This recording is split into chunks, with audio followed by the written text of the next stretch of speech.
Movement क्या होता है, अपस्ट्रीम। तो उसमें एरोमेरिक इफेक्ट होता है। इक्वेटोरियल में एनोमेरिक इफेक्ट नहीं होता। क्यों? क्योंकि इसमें क्या होता है, डाइपोल मूवमेंट होता है। ठीक है, अब इसको रिलेट करना है सॉल्वेंट से। सिंपल सा चीज है, देखो तो यहाँ डाइपोल मूवमेंट नहीं हो रहा था, ठीक है, और उसमें हो रहा है। सिंपल सा कॉन्सेप्ट है, देखो डायग्राम जब बनाएंगे तो वो आसानी से हमको दिखेगा।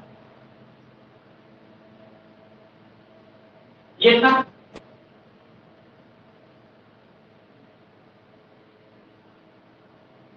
ठीक है। अब इसको सॉल्यूशन में डाल दें, पोलर। पोलर सॉल्यूशन मतलब प्लस माइनस में डिवाइड रहेगा। देखो plus minus plus minus plus minus, ऐसा ये घूमते रहेंगे।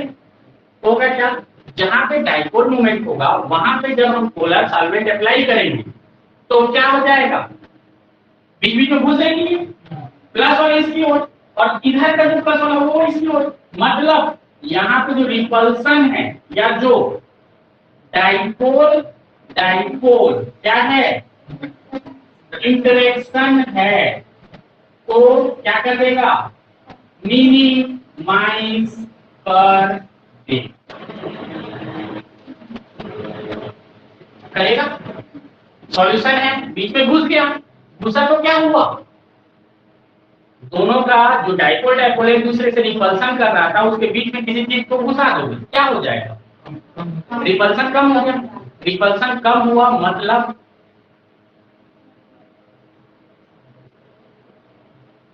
रिपल्सन दोनों के बीच में कम हुआ मतलब संभावना बढ़ रही है। ठीक है, तो यहाँ पे क्या होगा, एनोमेरिक इफेक्ट होने की संभावना थोड़ी थोड़ी इंक्रीज। ठीक है, अब थोड़ी इंक्रीज मतलब क्या होगा, स्टेबिलिटी बढ़ेगी।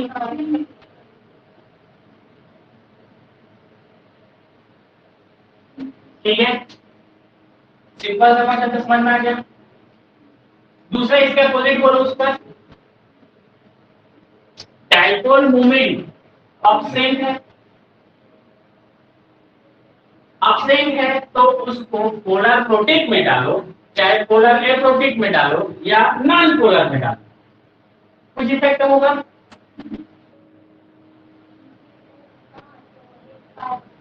कुछ इफेक्ट होगा, बोलो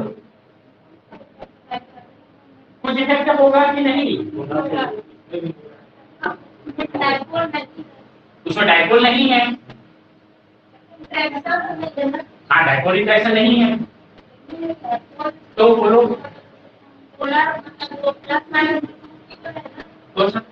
सॉल्वेंट कोई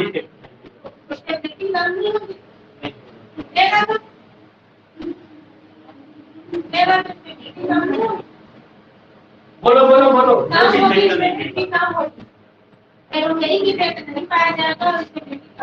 बोलो क्या होगा, डायग्राम बना लेते हैं उसका।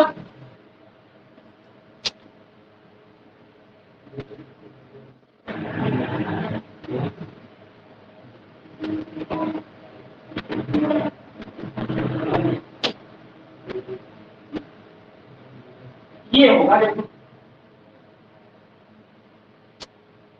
ठीक है, बोलो plus minus plus minus minus plus plus minus minus plus minus,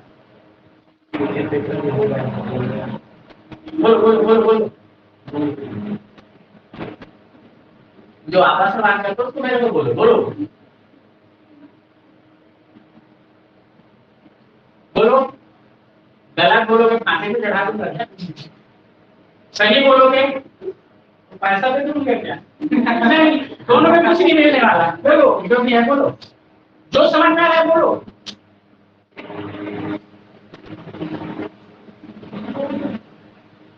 कुछ नहीं, तो मैं फिर अपने हिसाब से बताऊं मैं पहले से हाँ, जो ऑक्सीजन पर क्या बोले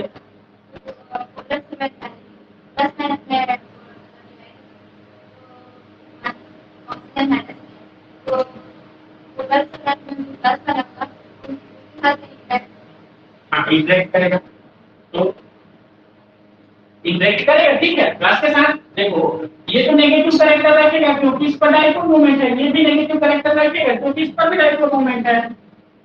बोलो प्लस इसके पास पास आ जाएंगे,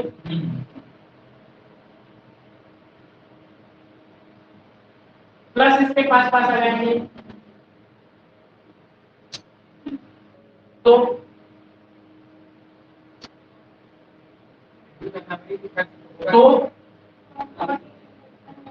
नॉन बॉन्डिंग इंटरेक्शन पॉसिबल नहीं होगा, ध्यान दो। इसलिए मैं बोल रहा हूँ कि बोलो बोलो बोलो, क्योंकि डाइपोल इंटरेक्शन से इसमें कुछ नहीं बता पाएंगे, और नॉन बॉन्डिंग इंटरेक्शन में ये जो प्लस प्लस पास पास आ जाएंगे तो उसको क्या कर देंगे, मतलब ये जो पाई बॉन्ड जो बना रहा था इधर वो बॉन्ड बनाने नहीं देगा, नहीं देगा मतलब लेस स्टेबल होगा, लेस फेवरेबल होगा, समझ में आया, मतलब इसकी स्टेबिलिटी घट जाएगी। तो पहला वाला जो है वो डाइपोल मोमेंट के बेसिस पर एक्सप्लेन होता है, दूसरा वाला जो है वह नॉन बॉन्डिंग। अब देखो इस पर तो कुछ इफेक्ट नहीं हुआ, लेकिन इसको समझो, लोन पेयर है, हल्का नेगेटिव करेक्टर है, प्लस प्लस पास में आ जाएंगे तो वो न्यूट्रलाइज टाइप का बैठा रहेगा। अब बैठा रहेगा तो वो क्यों क्यों पाई बॉन्ड बनाएगा, इसको निकालने का प्रयास, क्लियर है। तो फाइनल यहाँ पे क्या बोलोगे कि जो एक्सियल कन्फर्मर होता है में क्या हो जाता है, नॉन बॉन्डिंग इंटरेक्शन को क्या कर देता है, मिनिमाइज कर देता है, और मिनिमाइज करेगा मतलब स्टेबिलिटी लेस हो जाएगी, वो जाती है या डिक्रीज हो जाती है, क्लियर है। तो फाइनल आंसर क्या आएगा बोलो, फाइनल आंसर सॉल्वेंट अगर पोलर होगा तो उस कंडीशन में इसकी स्टेबिलिटी बढ़ रही है, इक्वेटोरियल कन्फर्मर की स्टेबिलिटी क्या होगी, इंक्रीज होगी, कन्फर्मर की स्टेबिलिटी डिक्रीज, ये लिखते ना, ठीक। अगला किसका नॉन नॉन पोलर है,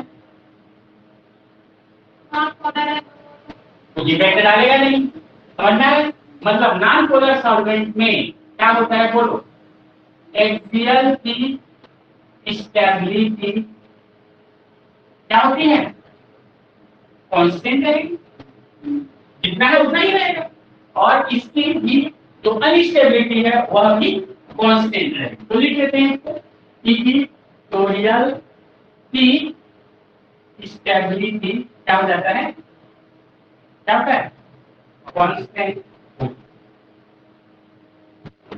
देखो समझ में आया जो कॉन्सेप्ट था, ठीक है। तो इस कॉन्सेप्ट के बेसिस पे हम लोग देखते हैं इस हाइड्रोजन बॉन्डिंग जो कि होता है अट्रैक्टिव इंटरेक्शन। चलो इस पर देखें, अट्रैक्टिव इंटरेक्शन में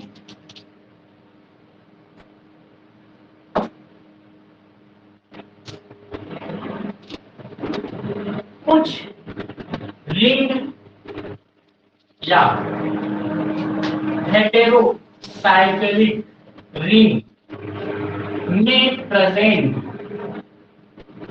हेटेरो एटम के द्वारा इंट्रा मॉलिक्यूलर हाइड्रोजन बॉन्डिंग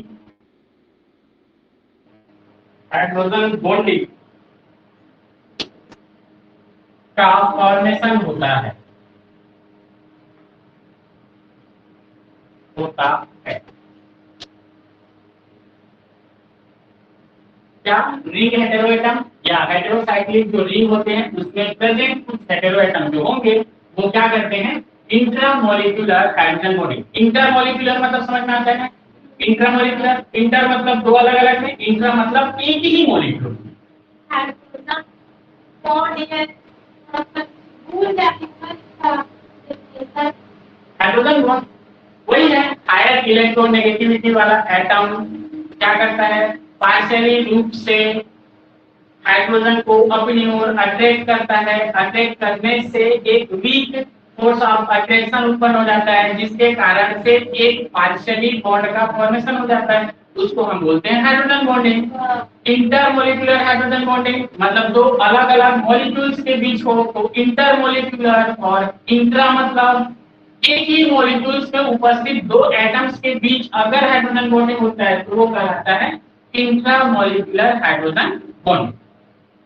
ठीक है, चलो इसमें आगे देखें तो एग्जांपल के रूप में हम लोग कौन कौन सा देख सकते हैं।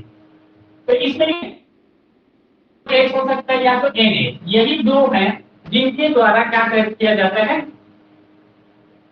इन्हीं दो के द्वारा क्या किया जाता है, हाइड्रोजन बॉन्डिंग किया जाता है।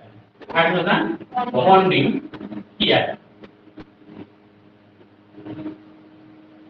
इन्हीं दो के द्वारा हाइड्रोजन बॉन्डिंग किया जाता है।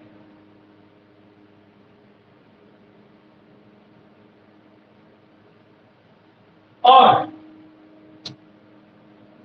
इंट्रामोलिक्यूलर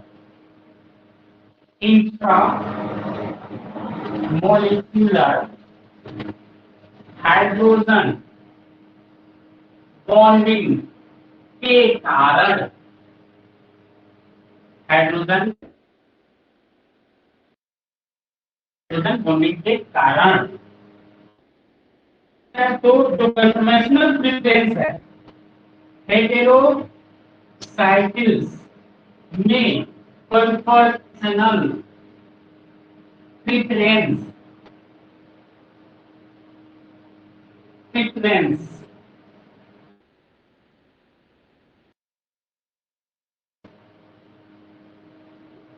क्या बोला, कन्फर्मेशनल प्रेफरेंस क्या होता है, ऑब्जेक्ट होता है।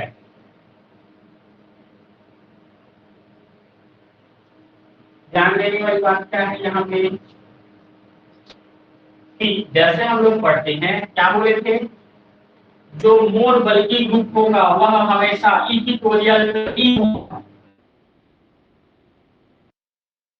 क्या बोले थे, जो लोन पेयर होता है वो हमेशा एक्सियल पर ही होता है, ऐसा बोले थे। यह प्रेफरेंस का ऑर्डर इक्विटोरियल कहाँ होगा, इक्विटोरियल में बल्कि ग्रुप होगा ये, तो इसको अफेक्ट करेगा ये कौन, हाइड्रोजन बॉन्डिंग। अगर उस मॉलिक्यूल में हाइड्रोजन बॉन्डिंग पॉसिबल है तो करेगा इसको इक्विटोरियल पाए जाने को या फिर एक्सियल में पाए जाने। जैसे अभी हुआ था एनोमेरिक इफेक्ट, एनोमेरिक इफेक्ट में भी अपोजिट हुआ था, इक्विटोरियल में हायर इलेक्ट्रोनेगेटिविटी वाला आइटम आ गया था। ठीक है, तो यही चीज यहाँ पे बोलता है। इसका एग्जांपल देखें तो एग्जांपल के रूप में हम देख सकते हैं, ये हो गया एग्जांपल।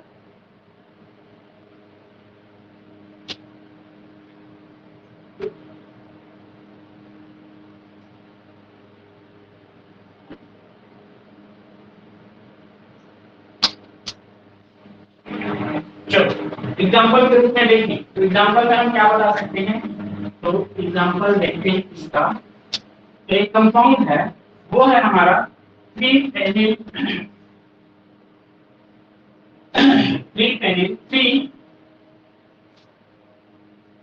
बेंजो 3 बेंजोइल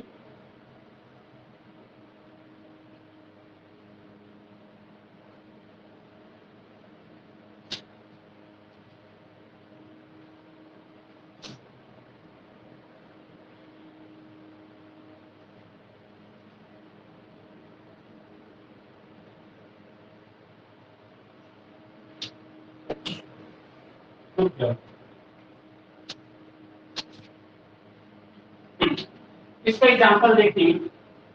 तो इसका एग्जांपल हम लोग देखते हैं 5 हाइड्रोक्सी 5 हाइड्रोक्सी 1,3 डाई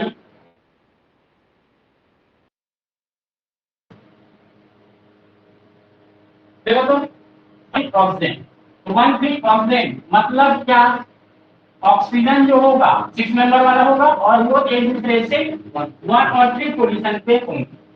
ठीक है, सांसद बोलता है 5 पोजीशन पे क्या होगा ओए, तो मान लो यहाँ गिनती कर 1 2 3 4 5, तो यहीं से होगा हमारा क्या OH, ये होगा हमारा क्या, तो 5 हाइड्रोक्सी 1,3 डाई ऑक्सीजन। तो देखो इसका जब हम स्ट्रक्चर बनाएंगे ये होगा, यहाँ पे ऑक्सीजन देखें तो एक ऑक्सीजन यहाँ होगा तो दूसरा ऑक्सीजन यहाँ होगा 1 पोजीशन पे, और 5th पोजीशन पे यहाँ पे OH हो सकता है, यहाँ पे H होगा, या R यहाँ पे OH हो सकता है, यहाँ पे H हो सकता है, और यहाँ ऑक्सीजन यहाँ ऑक्सीजन। बोलो दोनों में से कौन सा स्ट्रक्चर स्टेबल हो, बोलो बोलो जल्दी। हाँ, हाइड्रोक्सिल जो ग्रुप है वह किस पोजीशन में होना प्रीफर है, इक्विटोरियल। ठीक है, क्यों, क्योंकि बनती है किससे, हाइड्रोजन से। ठीक है, पर यहाँ पे बताया जाता है कि एक्सेल वाला मोर स्टेबल, ये है मेन कारण इंट्रामोलिकुलर हाइड्रोजन बॉन्डिंग। कैसे होगा, कैसे होगा, ये होता है ऑक्सीजन क्या होता है आंशिक नेगेटिव, इसका आंशिक पॉजिटिव। ठीक है, तो यहाँ पे ये क्या बनाया, तो ये बनाया इंट्रा मॉलिक्यूलर H बॉन्ड के कारण क्या होता है, ये A और ये B। ठीक है, यहाँ पे हम बोल सकते हैं कि 5 हाइड्रोक्सी 1,3 डाइऑक्सीन का 5 हाइड्रोक्सी 1,3 डाइऑक्सीन का एक्सियल हाइड्रोक्सी कन्फर्मर मोर स्टेबल होता है, क्यों, ड्यू टू, बोलो तो पूरा लिख देते हैं इसको, intra molecular hydrogen bonding, intramolecular hydrogen bonding के कारण। ठीक है, चलो ये हो गया एक एग्जांपल। दूसरा एग्जांपल बोल रहा है ये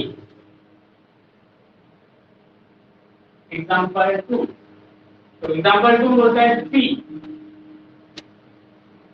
हाइड्रोक्सी PAVD 3 हाइड्रोक्सी PAVD। बोलो फिर हाइड्रोक्सी PAVD का स्ट्रक्चर क्या होगा, हाँ मान लो यहाँ नाइट्रोजन है तो यहाँ से क्या होगा, R में H तो होगा कम से कम। ठीक है, तो इसका तीसरा पोजीशन ये होगा, यहाँ पे अगर उपस्थित है OH ऐसा, या फिर इसका दूसरा कंफर्मेशन कौन होगा, यहाँ उपस्थित तो OH और यहाँ पे H, यहाँ पे N, यहाँ पे। ठीक है, बोलो सिंपल वे में ये स्टेबल होना था, इक्विटोरियल पे OH होना था, लेकिन ये स्टेबल होता है। ठीक है, क्यों, ये तो समझ में आ गया, स्टेबल क्यों होगा स्टेबल। ठीक है, हाइड्रोजन बॉन्डिंग पे देखो ऐसा, और ये क्या होगा, तो आंशिक नेगेटिव और ये आंशिक पॉजिटिव, इनके बीच में क्या होगा H बॉन्ड स्टेबल। इसको लिखो मोर और इस पर लेस इसके पर। ठीक है, कारण वही है कि वहां पे क्या हो रहा है, हाइड्रोजन बॉन्डिंग हो रहा है।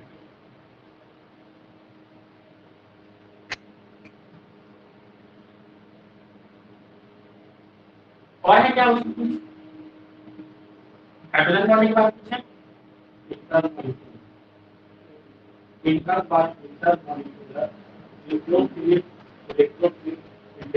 ठीक, तो देखो इसका अगला है, ये हो गया हाइड्रोजन बॉन्डिंग सब खत्म हो गया।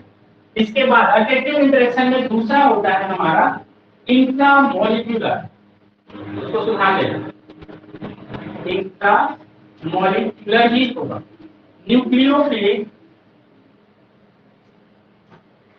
न्यूक्लियोफिलिक, इलेक्ट्रोफिलिक, अट्रैक्टिव इंटरेक्शन लिखा है, अट्रैक्टिव इंटरेक्शन, ये जो लिखा क्या इसी तरह से लिखा है।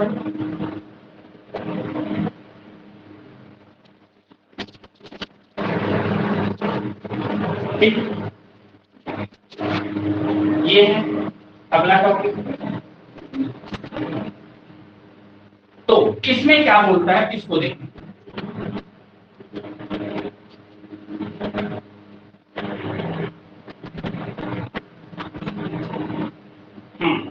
तो यहाँ पे बोला जाता है कि हेटेरोसाइक्लिक कंपाउंड में nucleophilic centre and electrophilic centre में इंटरेक्शन के कारण, इंटरेक्शन मतलब समझ में आ गया, न्यूक्लियोफिलिक है एक इलेक्ट्रोफिलिक है, मतलब एक नेगेटिव है एक पॉजिटिव है, क्या होंगे रिबल तो होगा नहीं, अट्रैक्टिव हो जाएगा, तो अट्रैक्शन होगा, अट्रैक्शन इंटरेक्शन। तो इसमें इंटरेक्शन के कारण क्या होता है, तो कन्फर्मेशनल प्रीफरेंस, कन्फर्मेशनल प्रीफरेंस क्या होगा, अफेक्ट होता है। मतलब जो इक्विटोरियल में होना चाहिए था वो इक्विटोरियल में ना होकर के कहां चला जाएगा, एक्सियल में आ सकता है। ठीक है, तो इसका देखें, इसका एग्जांपल देखें, बोलो।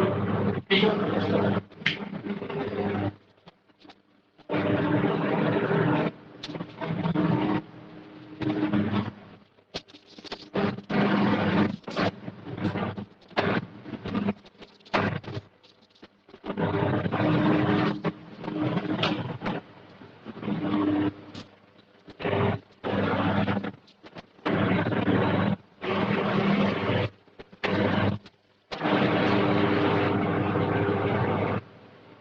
तो इसमें पहला एग्जांपल लेते हैं हम लोग, वो है क्या, तो ये है 3-फेनिल, क्या है three phenyl 3 benzoyl, benzoyl propane, three phenyl 3 benzoyl propane. इसका स्ट्रक्चर देखें, तो इसका स्ट्रक्चर होता है ये,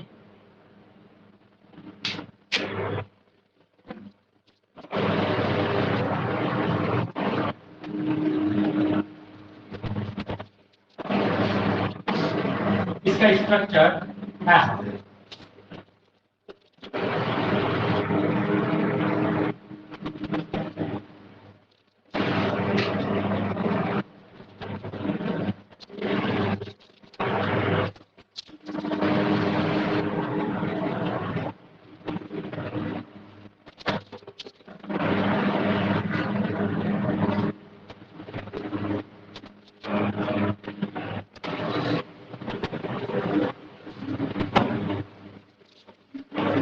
ये होता है। देखो ये क्या है हमारा three phenyl three benzoyl propane का स्ट्रक्चर।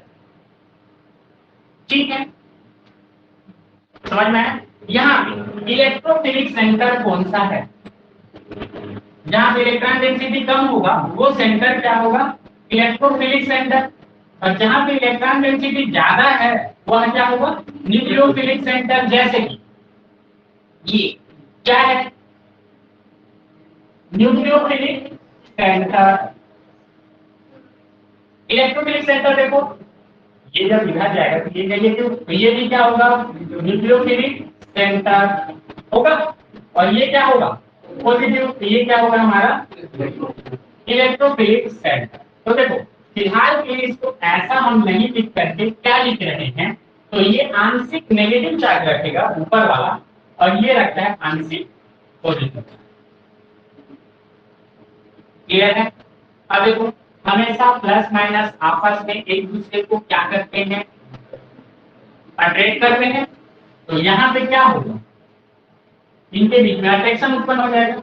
अट्रैक्शन उत्पन्न हो जाता है, इसलिए यह जो कंफर्मेशन है कैसा दिख रहा है? देखो तो साइक्लोहेक्सेन का कंफर्मेशन देखें हैं। दो कंफर्मेशन मेनली उसमें पाए जाते हैं, एक होता है चेयर, दूसरा होता है बोर्ड। चेयर है कि बोर्ड है? बोर्ड है। समझना है? चेयर होना था इसको, लेकिन चेयर ना होकर के ये कैसा दिख रहा है हमको? बोर्ड जैसा। तो इसका कारण क्या है? Intramolecular nucleophilic electrophilic attractive interaction, जिसको बोला जाता है ट्रांस एन्युलर इंटरेक्शन भी कहा जाता है। ठीक है, तो देखिए यहाँ पे इसको लिख सकते हैं हम कि क्या लिखेंगे? बोलो बोलो, कुछ लिख सकते हैं इसके बारे में? Three phenyl three benzoyl propane में स्ट्रक्चरल कंफर्मेशन चेयर प्रीफर होना था, बट वह बोर्ड कंफर्मेशन को प्रीफर करता है, क्योंकि क्योंकि इन मॉलिक्यूल्स के nucleophilic centre and electrophilic centre के मध्य क्या हो जाता है? अट्रैक्टिव इंटरेक्शन होता है। अर्थात देखो, कॉपी भरने का तरीका है ये, है ना? मतलब जो बात है उसको इकट्ठा मत बोल दो, उसको कैसा बोलो? वर्ड में जमा करके बोलो। देखो क्या हुआ, न्यूक्लियोफिलिक और इलेक्ट्रोफिलिक सेंटर आपस में क्या होते हैं? अट्रैक्टिव इंटरेक्शन करते हैं। अर्थात उसे हम क्या कहेंगे? इसे क्या बोला जाता है? Intermolecular nucleophilic electrophilic interaction. ऊपर में ये लिखा है ना, इंटरेक्शन, या क्या बोला गया? Trans annular. क्या बोला गया? ट्रांस एन्युलर इंटरेक्शन कहा जाता है। ठीक है, आगे सफिशिएंट इसमें एक्सप्लेनेशन। तो इसलिए वह क्या होता है? बोथ फॉर्म में एग्जिस्ट करता है। ठीक, आगे देखें।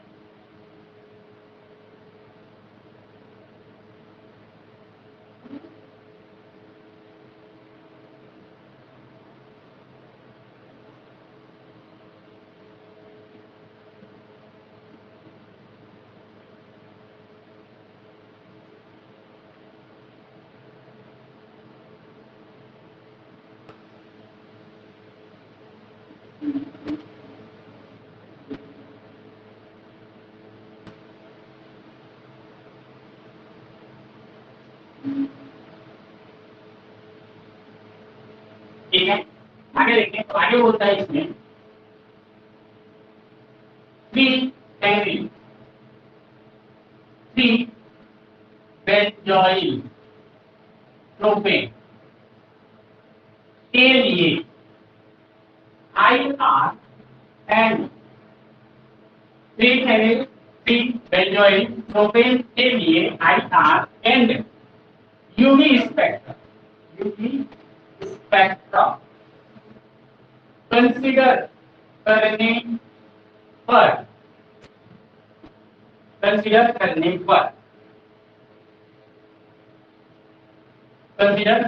पर 3 फेनिल 3 बेंजोइल प्रोपेन से डिफरेंट स्पेक्ट्रा प्राप्त होता है प्राप्त होता है ठीक है। किससे 3 बेंजोइल टर्पिनोइड क्या है प्रोपेन। तो देखो तो इसमें क्या छूट गया, ये बस नहीं है, ये बस नहीं है, क्लियर है। तो यहां पे देखिए, तो यहां पे एम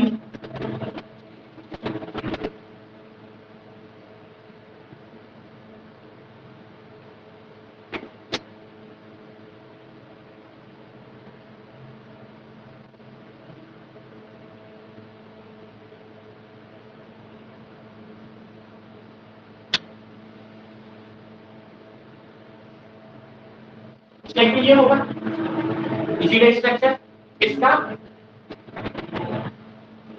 ठीक है। एक एंड सेकंड देखें, सेकंड बताता है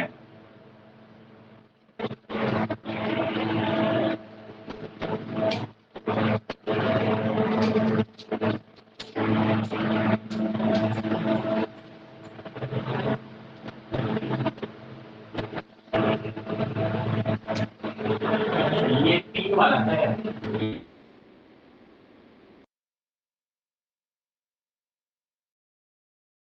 ये रहेगा और ये जाएगा,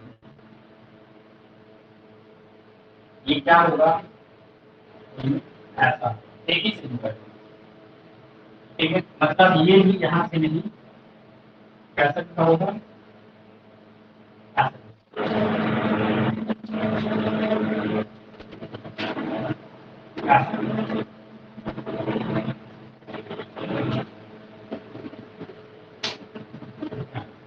तब होगा ये,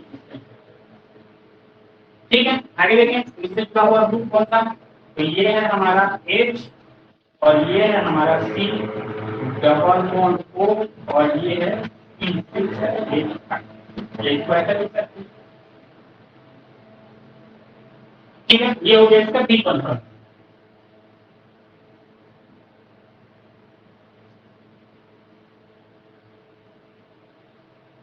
ठीक है। तो यहां पे बताया जाता है कि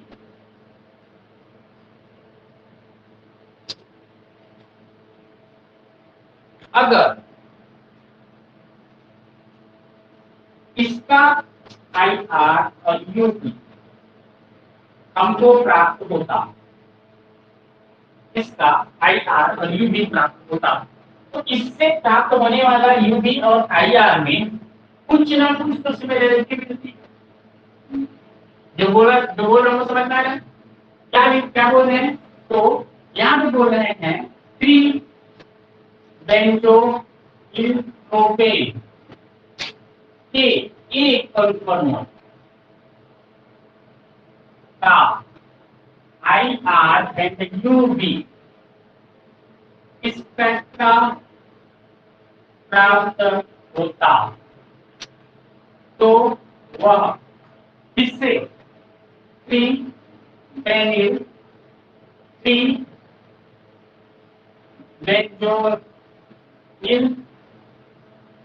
बेंजोइल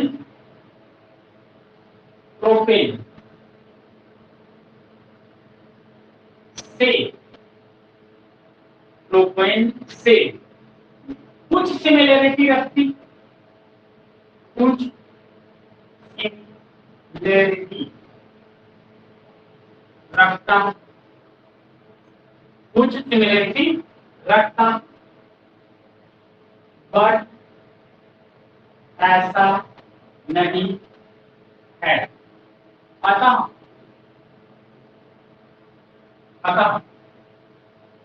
थ्री बेंजोइल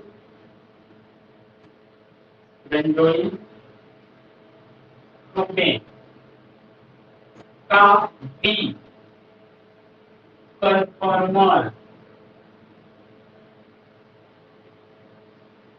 ही एग्जिस्ट होता है, अर्थात इसमें क्या नहीं होता, न्यूक्लियोफिलिक, इलेक्ट्रोफिलिक,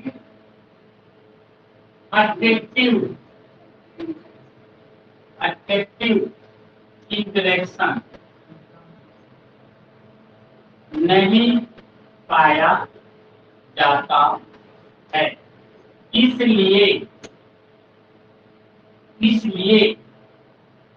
यह इस फॉर्म में एग्जिस्ट करेगा, चेयर कन्फर्मेशन में एग्जिस्ट करता है। समझ में? यहाँ पे जो हो रहा था वह पॉसिबल नहीं होता किसके केस में, तो थ्री बेंजोइल टर्पीन और प्रोपेन के केस। ठीक है, तो किसमें होता है और किसमें नहीं होता ये भी बता दिया। उसको प्रूफ किससे किया जाता है, तो किससे किया जाता है, आईआर यूवी स्पेक्ट्रोस्कोपी। इसके लिए आईआर यूवी स्पेक्ट्रोस्कोपी जब याद करते हैं तो देखो ये सॉल्यूशन में लेने का, एक ट्यूब में तो डालोगे इसको, और ट्यूब में डालोगे तो जरूरी नहीं है, क्या बोले थे उस दिन हम लोग, रीइन्वर्सन के बाद जो भी दो कन्फर्मर प्राप्त होते हैं उनको हम सेपरेट नहीं कर सकते। ये है मतलब एक कंपाउंड को ले रहे हैं उसमें कुछ ये होगा कुछ ये हो, तो जिसका ज्यादा होगा उसी के स्पेक्ट्रा हमको प्राप्त होता है। तो इसमें ये है कि यह जो स्ट्रक्चर है या क्या होता है, मोर स्टेबल होता है, और ये क्या होता है कि ये लेस स्टेबल होता है, इसलिए यह ऑब्जर्व नहीं होता, वो ऑब्जर्व होता है। तो इसी को ही हम बोलते हैं क्या, तो अट्रैक्टिव इंटरेक्शन। इसका अट्रैक्टिव इंटरेक्शन न्यूक्लियोफिलिक सेंटर और इलेक्ट्रोफिलिक सेंटर के बीच अगर अट्रैक्टिव इंटरेक्शन होता है तो उसको बोला जाता है intramolecular nucleophilic electrophilic attractive interaction.